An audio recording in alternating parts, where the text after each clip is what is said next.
Go Oh, Rabbi Wilhelm. Hi, Shalom Aleichem, Rabbi Ben Tzir. How was your Yom Kippur? That was really nice, Baruch Hashem, beautiful. Anything special happened? We didn't daven together. Oh, yes. I mean, the whole thing was really hauntingly beautiful, I have to say. But there's something really funny that happened, actually, by Yizkor. What happened? We were outside waiting. All the people Baruch that Hashem. Baruch Hashem have their parents still alive. And there was one child that was about to go in. And his father was like, "Don't kill me, don't go inside." You know? So then one of the mispalim was like, "Wait, why do you think that it's you? Maybe it's your wife." So then the guy says, "Oh, okay, so in that case we could go in." That's how you're starting off with a year, a joke like that? Come on, Benzine. I know that you don't have a sense of humor, but maybe some of the people that are listening have that sense of humor. Yeah, but come on. Anyways, first of all, I want to tell you, many people have private message me, said, Benzine, Nachman, you got to ask Benzine Mechila before Yom Kippur. And they said, sometimes I jab you, so I didn't see you right. I agree. It's really outrageous. No, so you forgive me for all the jabs? This is after Yom Kippur. It's going to really help. Okay, let's do this now for next Yom Kippur. Can I do it early for next Yom Kippur? Remember what has said, why is it Chassidim don't have to say Hareini Moichel by night, by Christmas Shalom Mitzvah. Hareini Moichel is an arrogant person, think people step on him. People, who are you?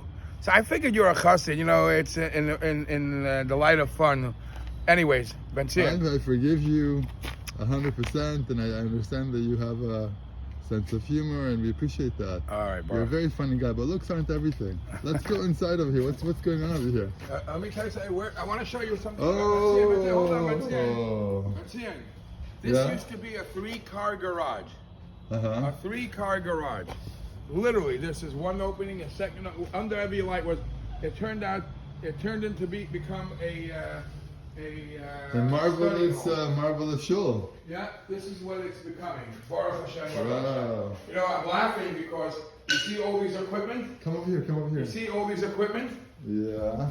It's so cute to drive around Muncie. It's very cute if I don't kill myself. No, it's so cute. You can drive around Muncie these days, and you have young kids with Langa Pilach on ladders. Hi, how are you? You're coming to work?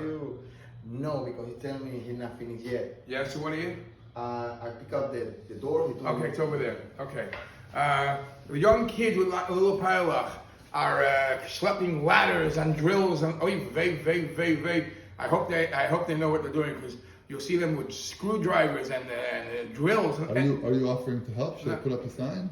Yeah. Anyways, the Gemara says that the sukkah, the mitzvah sukkah is the mitzvah that's gonna tip the scale, answer the goyim why they don't deserve reward in Olam Haba. Anyways, this is, by the way, we had a beautiful. I have to thank the Eibishter. We had a beautiful Yom Kippur here. We had people sleep here, people daven here. We had a nice minyan. Go through.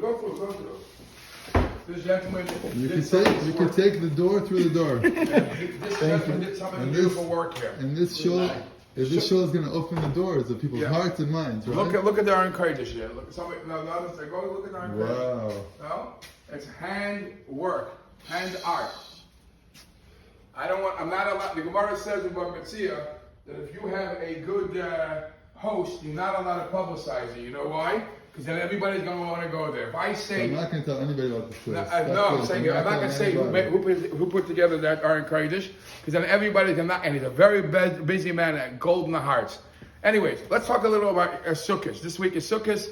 Let's speak about some interesting things in Sukkos. As I said before, Sukkah is the mitzvah kala that tips the scale, that the Yidden win over the goyim, because the goyim, it got too hot. Boom, knock it down. We toughen it up. Come on. Aim it. It's okay. Not Yeah. everybody's a superstar. Anyways, and Sukkos we also find is the title Zman Simchaseinu, and on top of Zman Simchaseinu, there's a very interesting pasuk. Tachoigu es Chag Hashem Shivas Yomim. Only by Sukkos it says it's considered Chag Hashem. Just remember, Zman Simchaseinu, the true Simchas on Sukkos. And it's from all the Yom Tovim, it's Chag Hashem. We just davened Yom Kippur yesterday, and we also said Rosh Hashanah. Everything has to come out with a bottom line. If you paid attention, we said Ata v'chartan or whatever. Uvechein, uvechein. What's the uvecheins? What's the bottom line? So there's three uvecheins. The first one is uvechein tein pachtecha. Hashem, put your fear on all the world. And then it's uvechein tein kavod. And then uvechein tzadikim yiru v'smachu. So it says in some Chassidish Sfarim, the first one uvechein tein pachtecha, that happens in Rosh Hashanah Yom Kippur. Everybody's tense of the Yom Adin. Uvechein tein kavod. That's during the time of Sukkah. The Sukkos are not kavod, and that's what the Sukkos is. And the Chain Tzadikim Yiru V'Yismachu is, but towards the end of Sukkot, or Simchas Torah, we elevate to such a high level that Tzadikim Yiru V'Yismachu. And it also says in Sfarim that the three Yom Tovim of Pesach, Shavuot, and Sukkot are corresponding to three others of Avraham, Yitzchak, and Yaakov. Pesach is karbonis. Every Yid brings a carbon. That is of course who? Who's the karbonis? Yitzchak. Avoida.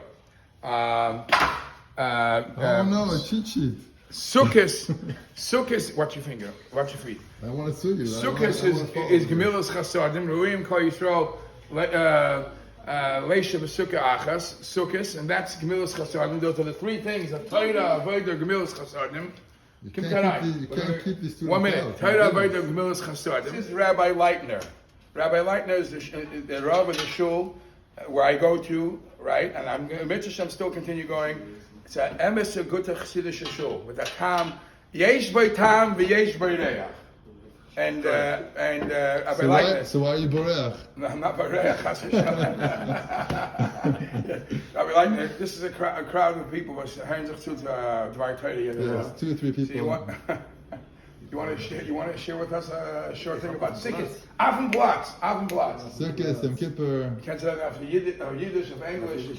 Yeah, it's gonna be. Moet je toch kunnen wissen, dat Pusha te zeggen. De Rashi is ook, we samachten, we gaan geven, we gießen ach samach. De Rashi doet aan iedereen woest in de fase, we pschieten, we mikre. Dus we pschieten, de Rashi is af toegen. We bist zijn vrijelijk, we samachten, we gaan geven, we gießen ach samach, ze zijn een ganz heel vrijelijk. Mooie dingen zeg. You cannot, it's not shaykh to be only if you're connected to Hashem. Sikh staat. Only if you're. That says, only if you're connected to Hashem. The Guru says, Chal Shem Shemaim ala Sikh. Sikh allein is the Gematria Adnas. Geist are in the Maibish's number. So if you really cash in the Simcha, then I feel it with the Schmidt, by him, I feel with the mud, I feel with the Stiefel. And it was that Gemeinsam Chasenu, Ruim, Kol Yisrael, Leisha, B'Shukah Achas, the Achtus, from all different sides. Look, we all get along. We all got along, Baruch Hashem. And so Zayin Emes Simcha, Zman Simcha Seinu. Amen. I was middle of the Dvar. Francine, you want to add something, some spice to what was said? Well, I'm honored to be here in your new show, Shabbat Lacharava. Should basically touch a lot of people's lives, and you. And from here, lots of Torah should spread all over the world. Amen. And I wanted to say something that came to my mind regarding Yom Kippur and people asking for Mechila. Sometimes I notice that people ask for Mechila and they give Mechila, but it's not really with the whole heart.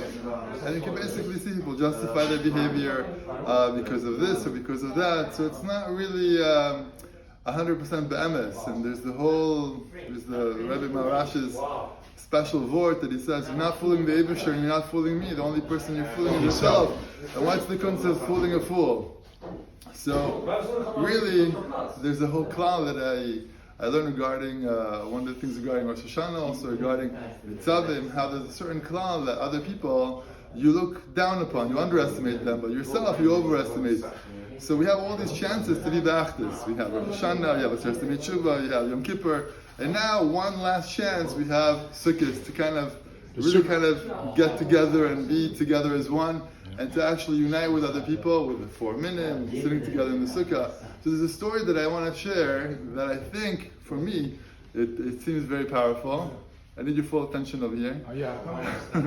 And it's with a composer called Toscanini. He was a very famous composer, and one time there's a biographer that wanted to make a biography of him, and this biographer wanted to make a special interview on a certain time, but he told him that today he cannot because there's a performance of his that is being recorded right here. Hello. being recorded somewhere in Europe, and he was too old to go there, but he wanted to listen in. It was like a radio broadcast, live performance. And the interviewer said something really interesting. He said, okay, so I can't interview, but can I listen with you to the symphony that is being played of your music in Europe while you're listening to it? So he says, no problem. So he came in and they listened together. After the performance, he asked Toscanini, the famous composer, so what do you think of the piece? How did they play? And he said, it was nice, but there's one Note. violinist that was missing. So this interviewer thought it's ridiculous. You have 120 people in the orchestra. One violin is missing. He thought that he's kind of meshuggah. So I couldn't believe it. So basically, he actually called the conductor of the orchestra where it was in Europe to inquire.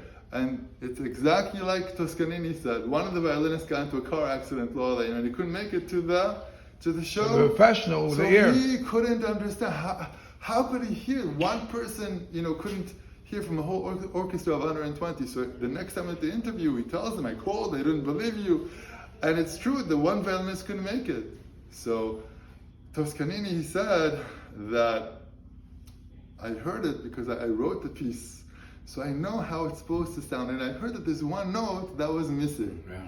So it's interesting that, everybody has a certain instrument that they play, and they add into this world. Everybody knows what his part is. Instead of basically overpowering another voice, or talking over them, or to think that one other person's voice is not important, we have to kind of look at them as part of our orchestra. And if we see another person as somebody with a different instrument to play in our life, maybe that could help us make a symphony together instead of thinking of them as noise or trying to tune them out. Shkoyach. Good Yom Tov. Good Yom Tov.